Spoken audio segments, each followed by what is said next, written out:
Hello everyone, it's me, Hydro King, and today we're going to be doing another Sly Cooper What If.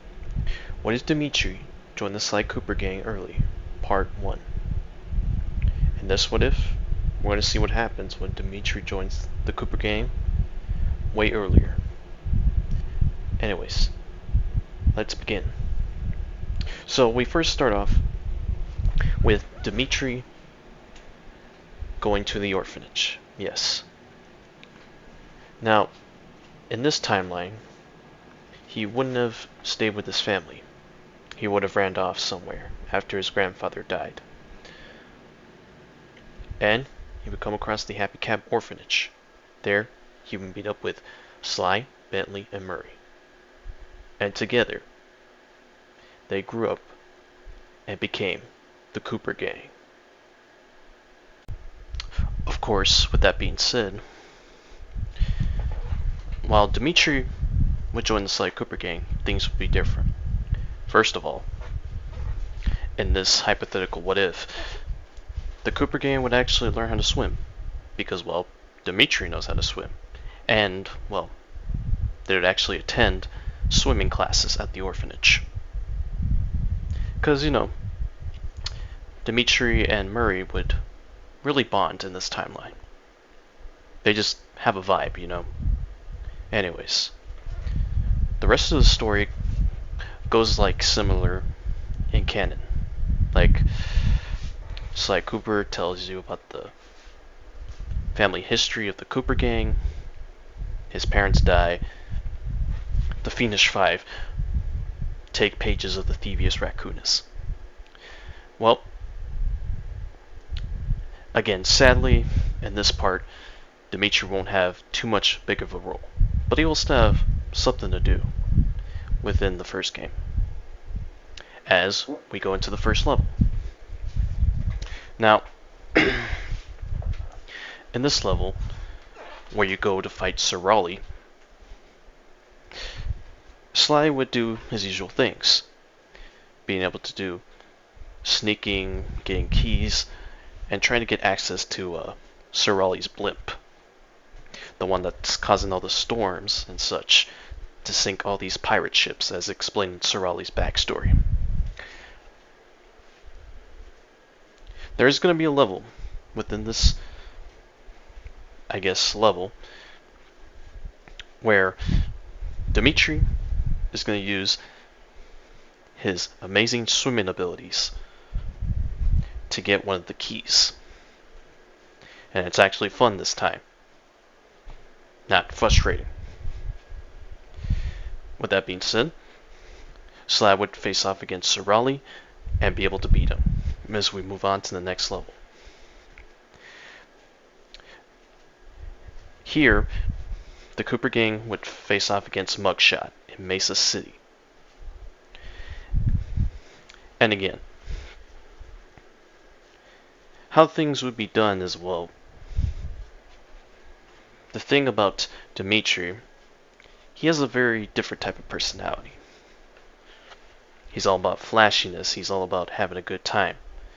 Whereas in Sly Cooper 1, Sly is not, all about that.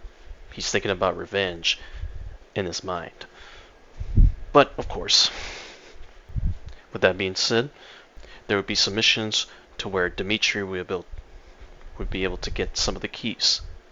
And this would be the major difference in this timeline. Dimitri and Murray are out in the field, being able to do certain missions. Murray with his driving, and Dimitri with anything that has to do with water. Now, of course, in this timeline as well, Sly and Bentley do know how to swim, but, well, someone has to stay on the comms, someone has to be the master thief, stuff like that. Of course, some of you might be wondering, hey Hydro, where's Carmelita? Oh, don't worry, she's still here in this timeline. It's just that, well, her interactions with Sly remain the same, even with Dimitri here. Although I guess, considering he grew up with Dimitri, they might joke a bit more, who knows. Anyways, not much changes there. Anyways, Sly would then begin to defeat Mugshot and take back the second page of the Thievius Raccoonus. As we go on to the third level. Of course, this is where Sly Cooper gives the exposition and backstory of Miss Ruby. And you should note the location is in Haiti, swamplands. Here is where Dimitri really gets to shine now. As well, Sly does his usual stuff, yes. Sneaking around, stealing stuff, being a master thief. It's Dimitri that's able to handle the more, I guess, semi-aquatic levels. Being in the swamplands, well, gives Dimitri a certain advantage, and well, they're able to beat this level way easier, as Sly faces off against Miss Ruby, and defeats her in a voodoo Simon Says type of thing.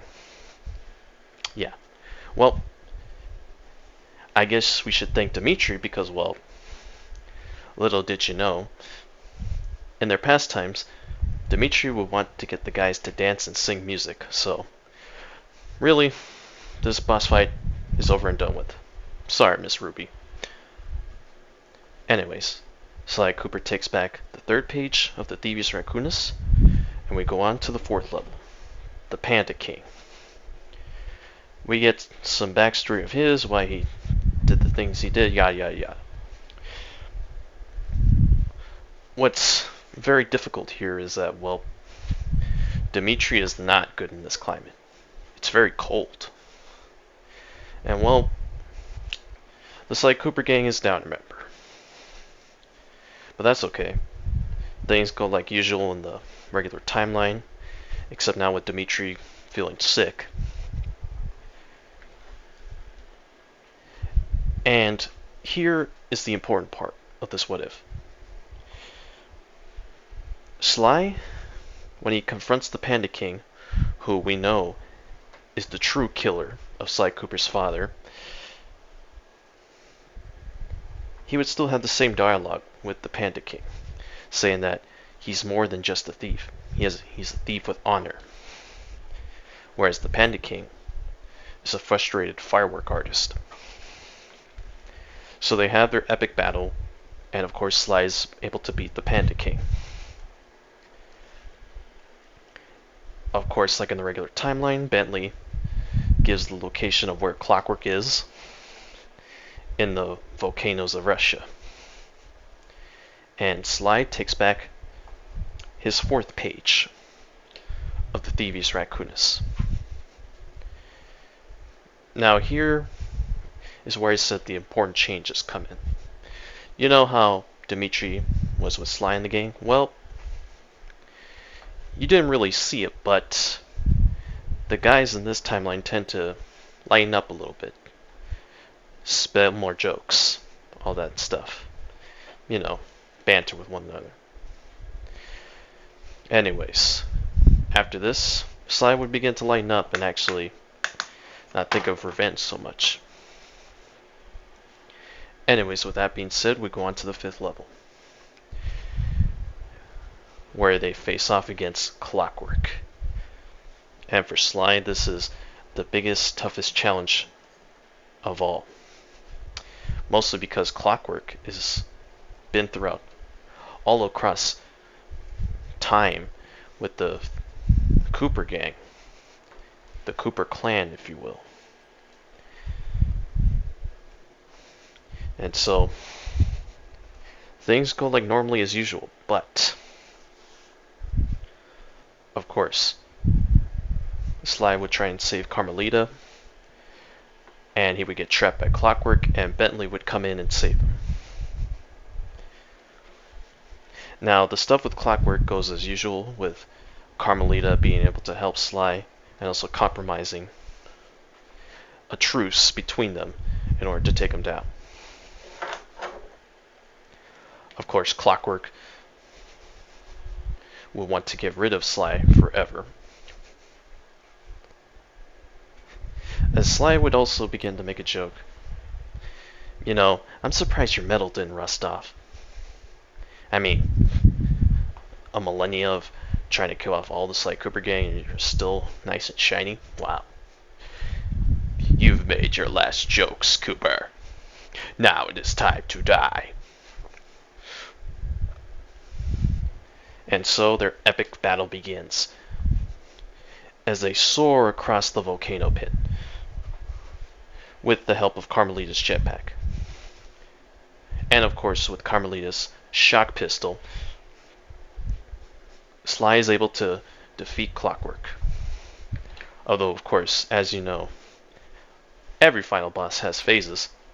And so he takes down the second phase, and then to finally finish off Clockwork, he goes over and smashes his head in as Clockwork begins to relay a horrifying message that even if he is destroyed, Clockwork will always haunt Sly. And of course, with all of that, Sly finally got the last page for the Thievius Raccoonus, and he recounts all the adventures he had up until this point, defeating the Fiendish Five, and, well, discovering something new about his friends. With Sly acknowledging that Murray was being brave even out in the field.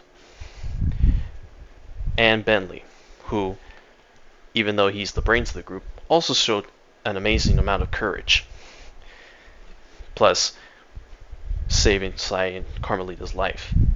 And Dimitri, who, even though he doesn't take a lot of things seriously a lot of the time, he's shown that he's capable of being serious and, well, still able to help out the gang in unexpected ways.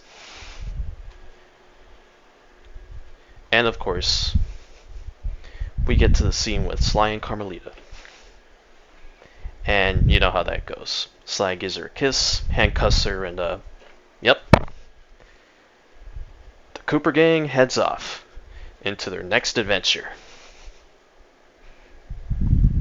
And Clockwork totally won't be able to come back, right? Anyways, this is the end of the video. I hope you guys enjoyed the first part of this new Sly Cooper What If. Also, do not forget to like, comment, and subscribe for more videos on my channel. Anyways, with that being said, this is Hydro King signing out.